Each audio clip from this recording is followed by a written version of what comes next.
আশা করি আপনারা সবাই খুব ভালো আছেন আর অনেক অনেক রান্না করে সবাইকে খুব আনন্দ দিচ্ছেন। আজ রান্না করছি মুগলাই মাটন। তার জন্য প্রথমে দুরকম মশলা বানিয়ে নেব। জিরে, ধনে, মৌরি, গোলমরিচ, লবঙ্গ, দারচিনি, জয়িত্রী একসঙ্গে মিশিয়ে গুঁড়ো করে নিলাম। তারপরে কড়াইতে পেঁয়াজ ভেজে নিলাম, বেরেস্তা করে কাজু বাদাম, টমেটো আর পেঁয়াজ ভাজা একসঙ্গে মিক্সিতে ব্লেন্ড করে নিলাম। ওই পেঁয়াজ ভাজার তেলেই কড়াইতে আরেকটু তেল আর 2 চামচ ঘি দিয়ে গোটা গরম মশলা ফোড়ন দিয়ে দিলাম। তাতে মাংসগুলো ছেড়ে দিলাম, হালকা নাড়াচাড়া করে তার মধ্যে দিয়ে দিলাম আদা রসুন বাটা।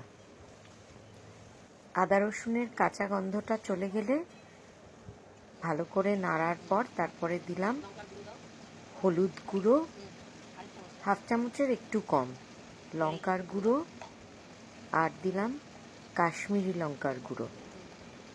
এর সাথেই দিয়ে দিলাম তৈরি করে রাখা গুঁড়ো মশলা 2 টিস্পুন পরিমাণের।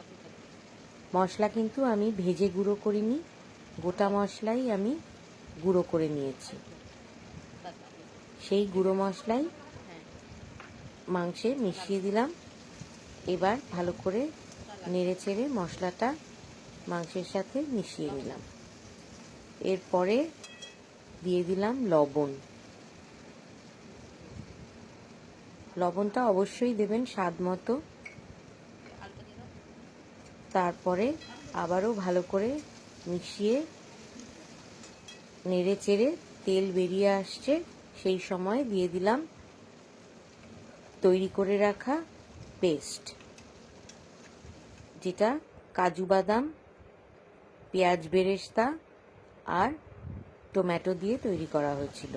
এরপর দিলাম 1/2 কাপ গরম জল দিয়ে ভালো করে কষিয়ে নিলাম। আচ্ছা, রান্নাটা আপনাদের পছন্দ হলে লাইক ও শেয়ার করতে অবশ্যই ভুলবেন না। ভালো করে কষিয়ে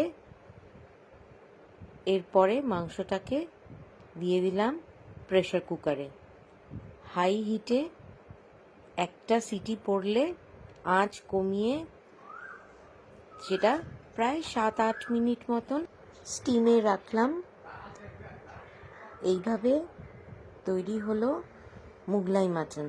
আচ্ছা, মাটনে আলুটা দেওয়া বাঞ্ছনীয় নয়, তবে আমি দিতে বাধ্য হয়েছি। ধন্যবাদ।